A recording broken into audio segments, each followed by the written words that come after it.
அனைவருக்கும் வணக்கம். எப்படி இருக்கீங்க? நேற்று வீடியோவில் ஒரு விஷயம் நான் தப்பாக சொல்லிட்டேன். என்னென்னா, இந்த மெம்பர் ஆஃப் டேங்கனின்னு இருக்கு இல்லையா, ஒரு நிமிஷம். இந்த மெம்பர் ஆஃப் டேங்கனின்னு இருக்கு இல்லையா, இது வந்து பதவின்னு சொல்லிட்டேன். பதவியில் இந்த தொகுதி, நம்ம வந்து பாராளுமன்ற தொகுதின்னு சொல்லுவோம் இல்லையா, தொகுதி, அதை நான் மாற்றி சொல்லிட்டேன். இது வந்து இந்த பேரை இன்றைக்கி பார்க்க போகிற வீடியோ என்னென்னா, நார்தன் டெரிட்டரின்னு ஒரு பகுதி இருக்குது ஆஸ்திரேலியாவில். மேலே நார்த்தில் ஒரு பகுதி இருக்குது, நார்தன் டெரிட்டரின்னு. அந்த மாநிலத்துக்கு, அந்த ஸ்டேட்டுக்கு கட்டுப்பட்ட ஒரு பகுதியில் உலுருன்ற ஒரு இடம் இருக்குது. அந்த இடத்த பற்றி நான் பேச போகிறேன். அதாவது இது வந்து ஒரே கல், ஒரு பெரிய கல். அந்த கல்லோட வடிவம் வந்து ஓவல் ஷேப்பில் இருக்குது. அதோட அது என்ன சொல்கிறது, சுற்றுப்பாதைன்னு சொல்லுவாங்க தெரியுமா, அதோட சுற்றுப்பாதை வந்து 10 கிலோமீட்டர்.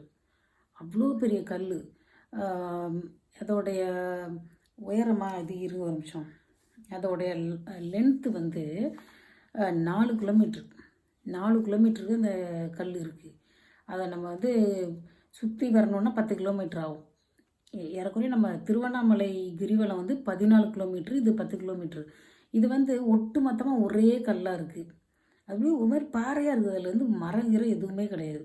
ஏறக்குறைய இந்த கல் வந்து நான் பிறந்த ஊர் திண்டுக்கல் ஊர். அதில் ஒரு பெரிய கல் இருக்குது. அந்த கோட்டை மாரியம்மன் கோயிலுக்கு பின்னாடி இருக்கும். அதாவது கோயில் இருக்குன்னா அது மேலே அப்படி தெரியும். அவ்வளோ பெரிய கல். அது மாதிரி இதுவும் ஒரு கல். இந்த கல் வந்து அப்படியே ஒரே செம்மண். அந்த அந்த அந்த ஏரியாவை சுற்றி இருக்கிற எல்லாமே செம்மண். இப்போ இங்கேருந்து இப்போ நாங்கள் இருக்கிற இடத்துல இருந்து இந்த உள்ளூருக்கு போகணுன்னா, காரில் போகணுன்னா 2000 கிலோமீட்ரு, 2000 சில்லற, சரிங்களா? ரவுண்டாக சொல்லணும்னா 2000 கிலோமீட்ரு. போக 2000, வர 2000. இதுவே நம்ம ஃப்ளைட்டில் போகணுன்னா இங்கேருந்து மெல்பர்ன் போகணும். மெல்பர்ன் போயிட்டு அங்கேருந்து இன்னொரு ஃப்ளைட்டு பிடிக்கணும். 2 ஃப்ளைட்டு பிடிக்கணும். இது இந்த முன்னாடி சொல்லியிருக்கேன், இந்த உள்நாட்டுக்குள்ளே போகிற ஃப்ளைட்டோட டிக்கெட்லாம் காசு கூட. அந்த காசுக்கு நான் இந்தியாவுக்கே வந்துடுவேன். அப்புறம் இதோட பேர் வந்து இதுக்கு பேர் வந்து ஐயர்ஸ் ராக்குன்னு சொல்லுவாங்க. 2 பேர் இருக்குது. உளுருங்கிறது பழங்குடியினர் பேர், பழங்குடியினர்கள் சொல்கிற பேர். ஐயர்ஸ் ராக்குன்னு ஒரு பேர் இருக்குது. நான் உடனே நினச்சிட்டேன், ஒருவேளை இந்த ஐயர், நம்ம ஊரில் இருக்கல ஐயர் தான் சொல்லிட்டாங்களோ அப்படின்னு நினச்சிக்கிட்டேன். ஒருவேளை அந்த காலத்துலேருந்து ஐயர்ன்னு இருக்குமோ அப்படின்னு நினச்சிக்கிட்டேன். ஆனால் அது விஷயம் என்னென்னா, பிரிட்டிஷ் சர்வேயர்னால் அந்த நிலத்தெல்லாம் அளக்குறாங்க இல்லையா, அந்த வேலை செஞ்சுக்கிட்டு இருந்தவர். இது வந்து எப்படி இருக்குன்னா, அந்த இடம் இந்த சவுத் ஆஸ்திரேலியாவுக்கு அப்படியே பார்டரில், அதாவது ஒரு சில கிலோமீட்டர் தூரத்தில் இருக்கிற மாதிரி பக்கத்தில் ஓரத்தில் இருக்குது. சவுத் ஆஸ்திரேலியாவோட எல்லைக்கிட்ட, நார்தன் டெரிட்டரியோட அந்த எல்லைக்கிட்ட அப்படி கொஞ்சம் தூரத்தில் இருக்குது. எப்படி ஒட்டுனா அப்படி இருக்குது. அதை உள்பக்கமாக நார்தன் டெரிட்டரியில் இருக்குது. ஆனால் சவுத் ஆஸ்திரேலியாவுக்கு வந்து போகிற மாதிரி இருக்குது ஈஸியாக. அந்த இடத்துக்கு இவர் வந்து பேர் வச்சுருக்கிறார், பிரிட்டிஷ் சர்வேயர். அவர் பேர் வில்லியம் கோஸ். அவர் இப்போ யார் பேர் வச்சுருக்கிறாருன்னா, அந்த chief secretary of South Australia, ஏன்னா அது பக்கத்தில் இருக்கு இல்லையா, அந்த அவரோட பேர் வச்சுருக்கிறார். பேர் என்னன்னா சர் ஹென்ரி ஐயர்ஸ். அது வந்து ஒரு சர் பட்டம் வாங்கினவர் ஹென்ரி ஐயர்ஸ். அவரோட பேரை அந்த மலைக்கு வச்சுருக்கிறார், அதாவது ஐயர்ஸ் ராக்குன்னு. அப்புறம் அதை வந்து ஒரு 120 வருஷம் கழித்து 1900, அதாவது இது முதல் நடந்தது 1873. 1993, அதாவது நான் பிறந்ததுக்கப்புறம் 93 அது வந்து அந்த ஒரிஜினல் பேர் உளுருன்றதை வச்சுட்டாங்க. இப்போ வந்து உளுருன்னு சொன்னாலும் தெரியும் மக்களுக்கு, ஐயர்ஸ் ராக்குன்னு சொன்னாலும் தெரியும். அதோட ஒரிஜினல் பேர் உளுரு. எவ்வளோ தூரம் பாருங்கள்.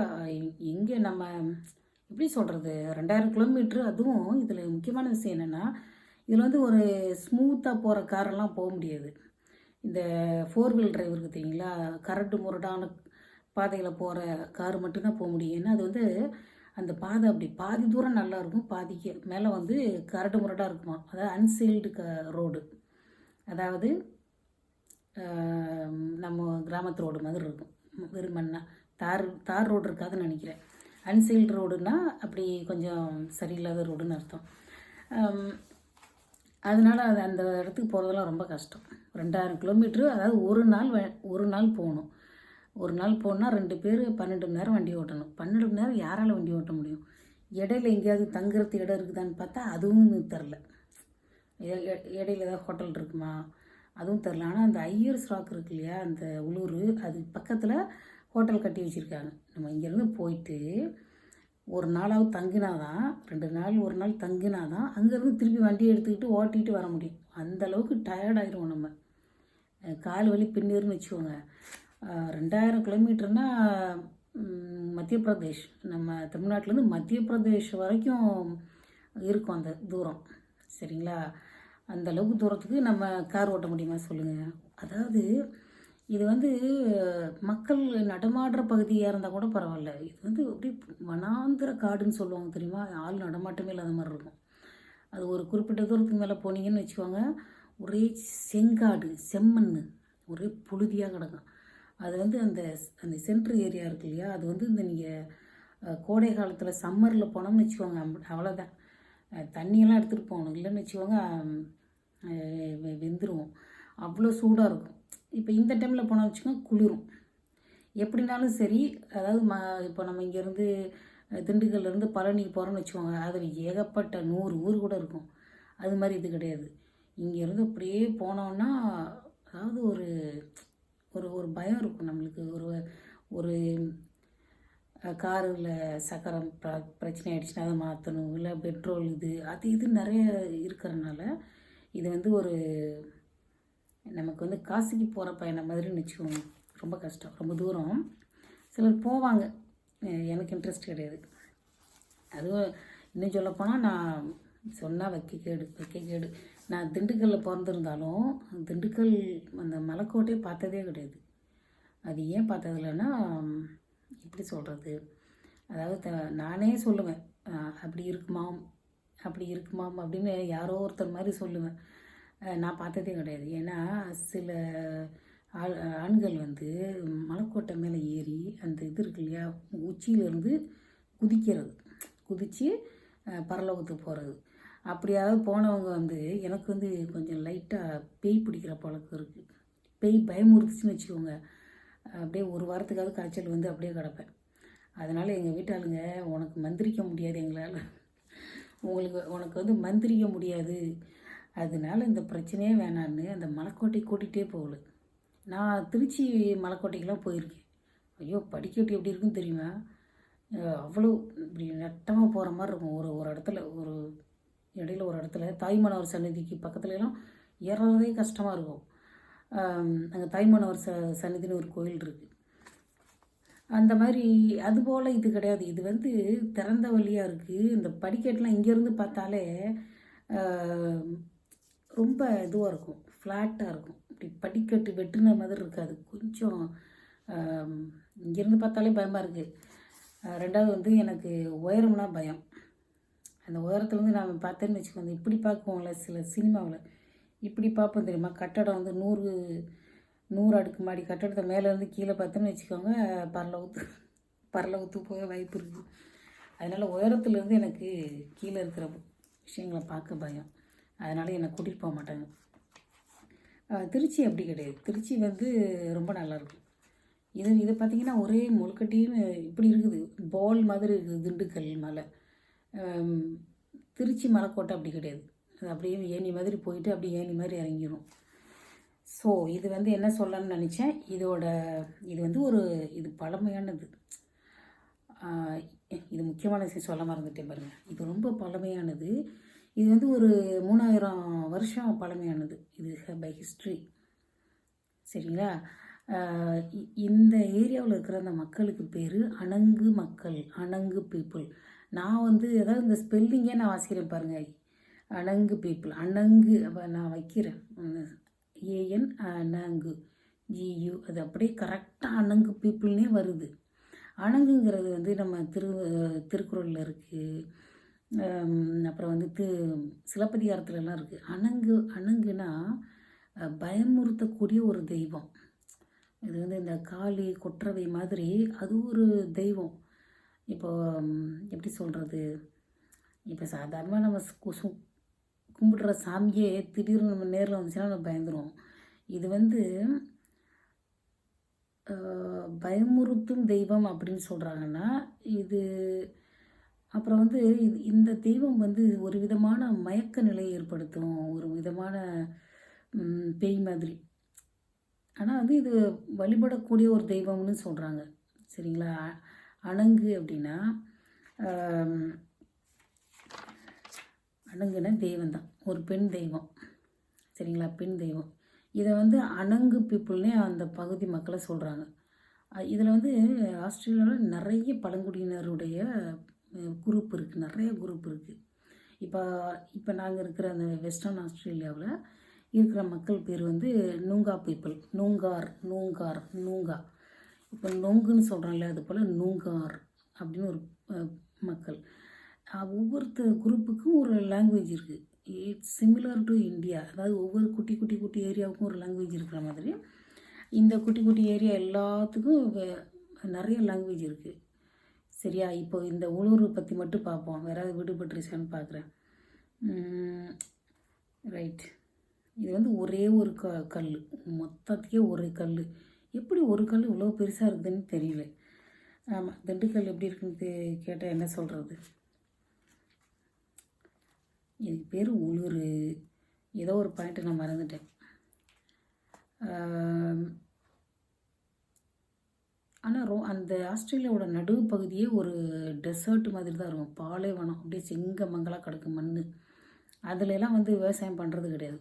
மொத்தமாக அந்த நடுப்பகுதி, அந்த படத்தில் பார்த்தீங்கன்னா, நான் படம் போடுறேன், அந்த இடம் ஃபுல்லாக வெறுமனே காடு தான் இருக்குது, விவசாயமே கிடையாது.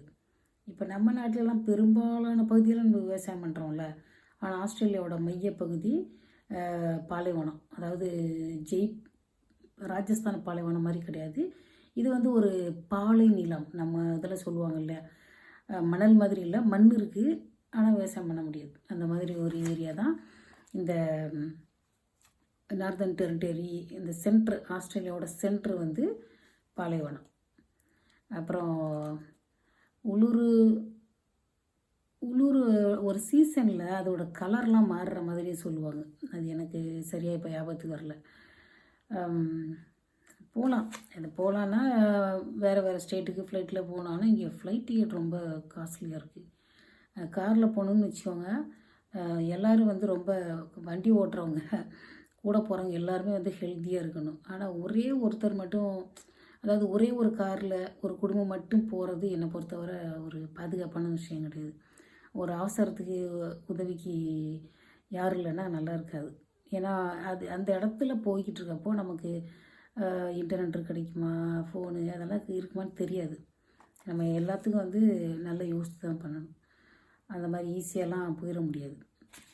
இவ்வளோ சொல்கிறேன், நான் எப்படி போவேன்னு யோசித்து பாருங்கள். அப்புறம் இதை பற்றி ஒரு விஷயம் சொல்லணும்னு நினச்சேன், என்னென்னு மறந்து போச்சு. அணங்குனா அதுதான்.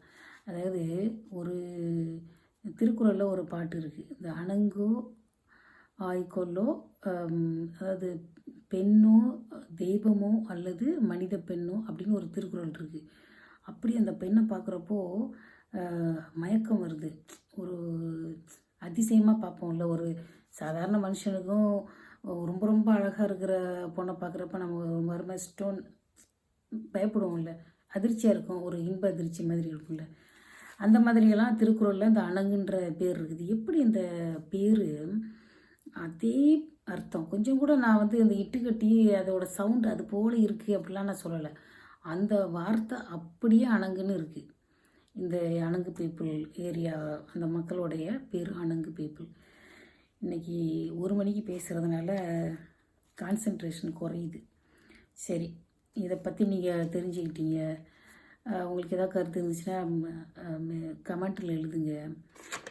வியூஸ் எல்லாம் போக மாட்டேங்குது, இருந்தாலும் இது வந்து டீ குடிக்கிறது காஃபி குடிக்கிற மாதிரி ஒரு குட்டி புது பழக்கம் ஆகிடுச்சு எனக்கு, ஏதோ ஒரு வீடியோ பண்ணணுன்னு சொல்லிட்டு. உங்களுக்கு விருப்பம்னா சப்ஸ்கிரைப் பண்ணுங்கள், சரிங்களா? நான் ஒன்றும் பெரிய அறிவாளி எழுத்தாளர் யூடியூபர்லாம் கிடையாது. நான் சாதாரண ஒரு ஆள், ஹவுஸ் ஒய்ஃப், சரிங்களா? நான் கொஞ்ச நாள் காலேஜில் படித்தேன், அவ்வளோதான். உங்களுக்கு ஏதாவது கருத்து இருந்துச்சுன்னா கமெண்ட்டில் சொல்லுங்கள். இது வர பொறுமையாக பார்த்தவங்கள 15 நிமிஷம் ஆக போகுது. ரொம்ப நன்றி, வணக்கம். சரிங்களா?